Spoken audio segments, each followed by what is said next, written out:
solidarité. D'abord, est-ce que c'est une notion importante pour vous? Et si oui, comment ça s'exprime dans votre vie? La solidarité, c'est presque un style de vie. On s'intéresse aux autres et puis on n'est pas seul dans sa bulle, quoi. J'ai été bénévole pour Saint-Vincent-de-Paul. Je rendais visite à des personnes âgées.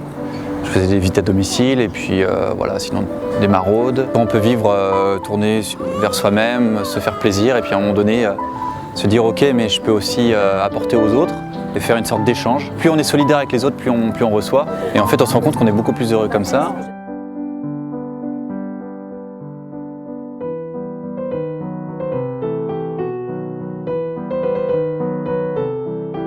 Pour le coup, j'avoue que je suis pas le meilleur exemple.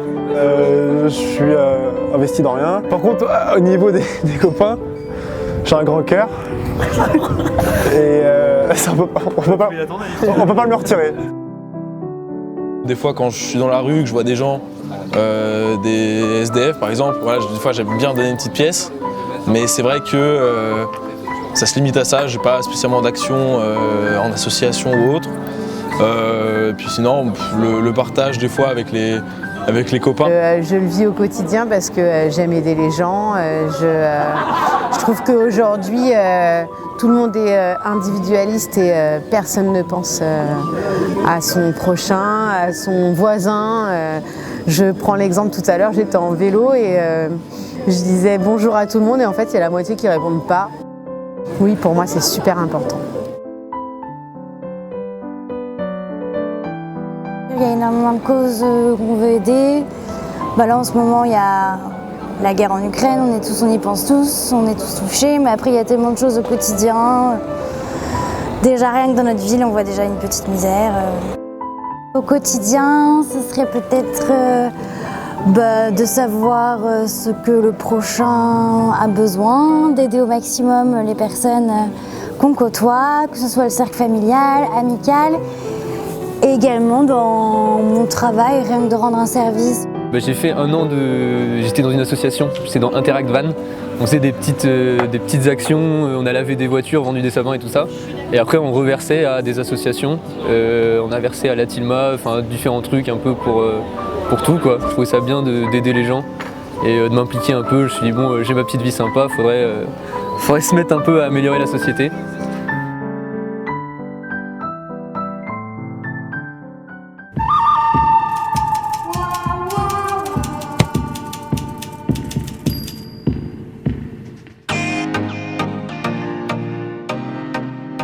Je vous propose aujourd'hui d'aller explorer un domaine qui m'est cher, le combat spirituel. Il y a une analogie entre la préparation sportive et le combat spirituel. Dans son épître aux Éphésiens, saint Paul nous parle du combat spirituel en prenant l'image du soldat romain avec le casque du salut, la cuirasse de la foi, pour nous introduire à la spécificité du combat spirituel d'un point de vue martial.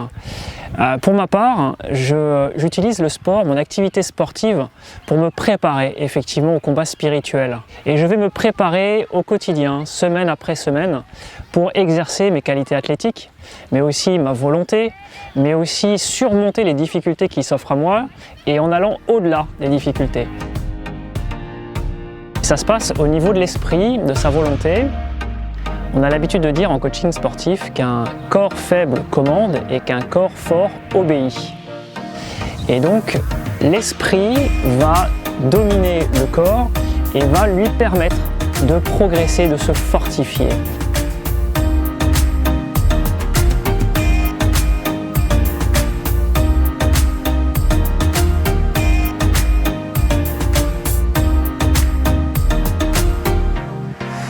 Je vous emmène pour une petite session de nage en mer. La mer, elle risque d'être fraîche, donc on va tout de suite prendre la température pour voir un peu où est-ce qu'on en est.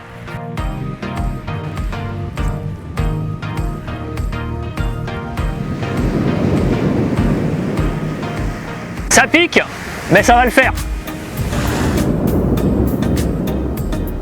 Dans les difficultés de la vie, dans les tentations, dans les coups durs, avoir un esprit affûté par une pratique sportive, un esprit qui est capable de dépasser les difficultés, va nous permettre de progresser dans notre cheminement spirituel. Et c'est en ça que le sport, la pratique du sport, est un vrai outil pour s'élever vers une amélioration de tout son être.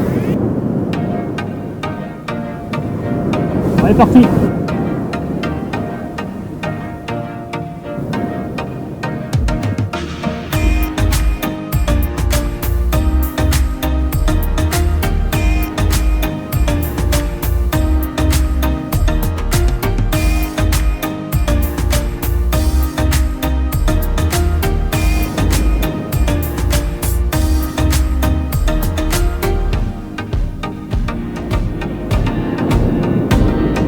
Sur vous maintenant pour vous lancer dans le grand bain de la vie.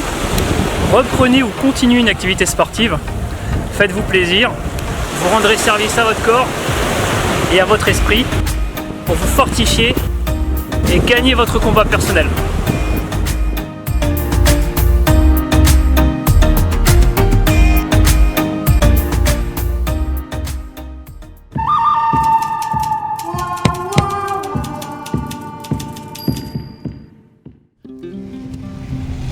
C'est ici, dans la petite zone industrielle de Kerboulard à Saint-Nolff, que nous avons donné rendez-vous à notre témoin Blandine, qui est de formation, ingénieure de formation, et qui depuis a pris une toute autre orientation professionnelle. Elle va nous en parler.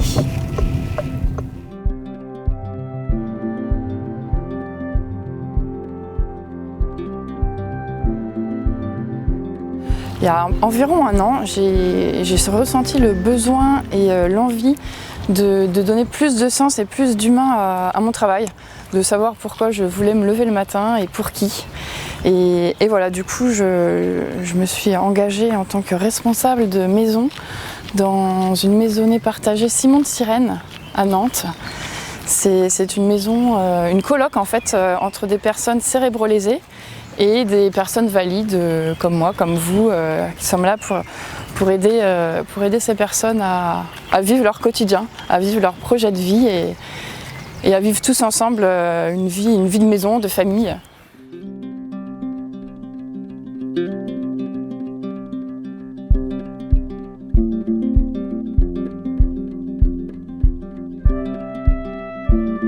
Le changement est radical par rapport au monde de l'entreprise, de l'usine, le monde industriel. J'ai dû m'adapter. Après, c'est un milieu que je connaissais tout de même parce que j'étais bien investie dans différentes associations auprès de personnes fragiles à Vannes. Ça peut être plus facile avec certaines personnes rapidement et avec d'autres, il faut plus de temps, s'apprivoiser, s'ajuster. Mais voilà, tout ça se fait de façon très naturelle et très belle.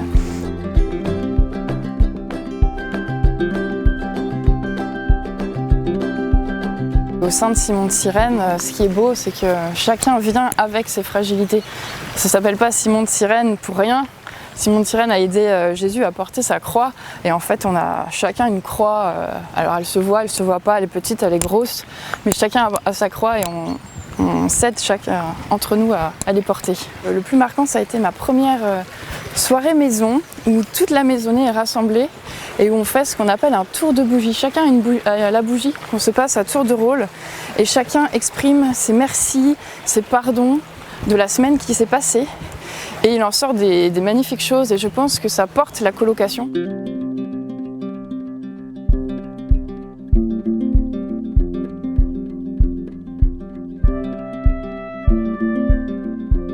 Alors est-ce que vous avez l'impression que cette expérience, là depuis les quelques mois que vous la vivez dans cette coloc, vous a transformé ? Tout à fait, je me sens vraiment à ma place aujourd'hui. Je suis heureuse de me lever, d'aller au travail et de partager les petits moments du quotidien avec chacun de mes colocataires. Tout ça, c'est dans un climat de bienveillance qui est assez impressionnant, je trouve. Et en fait, les petites intentions ne vont pas que dans un sens. On reçoit énormément et ça, c'est très beau.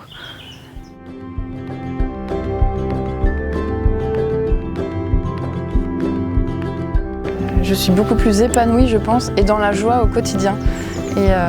Et ça change tout.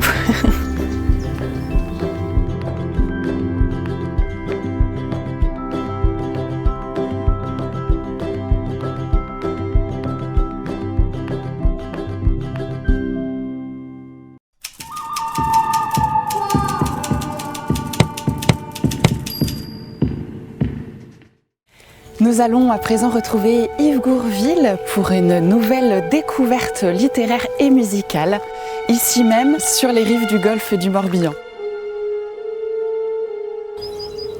Ô homme, prends garde. Que dit le profond minuit? J'ai dormi. J'ai dormi. D'un rêve profond, je me suis éveillé.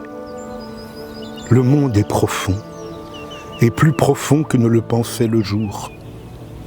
Profond est son mal.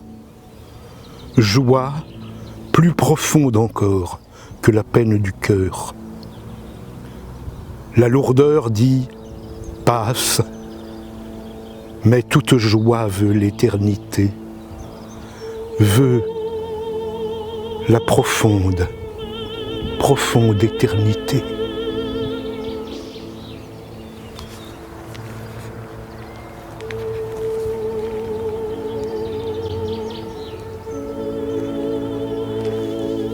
Bonjour Yves. Et bonjour.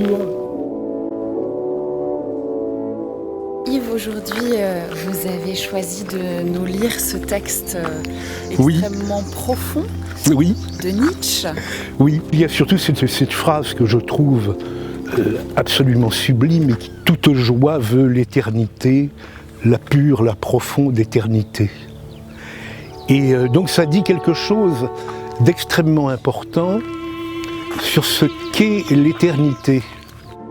C'est quelque chose qu'on peut expérimenter là, maintenant, tout de suite. Quand je me trouve en présence d'une œuvre d'art magnifique ou en présence de ce magnifique paysage, je peux expérimenter, au fin fond de moi, l'éternité. Gustave Mahler a mis ce poème en musique. C'est comme ça que j'ai découvert ce texte, d'ailleurs, puisque je me souvenais très superficiellement du Zarathustra de Nietzsche. Et la troisième symphonie de Gustave Mahler est une œuvre absolument renversante. La musique de Gustave Mahler est multiforme. Elle est à la fois fracassante d'impétuosité, tout d'un coup elle est déchirante de sérénité. Je me dis, c'est une musique en couleur. En couleur, comme là où nous nous trouvons. C'est 1001 musiques dans une musique. Quand j'entends la musique de Gustave Mahler, et notamment ce merveilleux poème de Nietzsche qu'il a mis en musique de façon sublime et déchirante, où on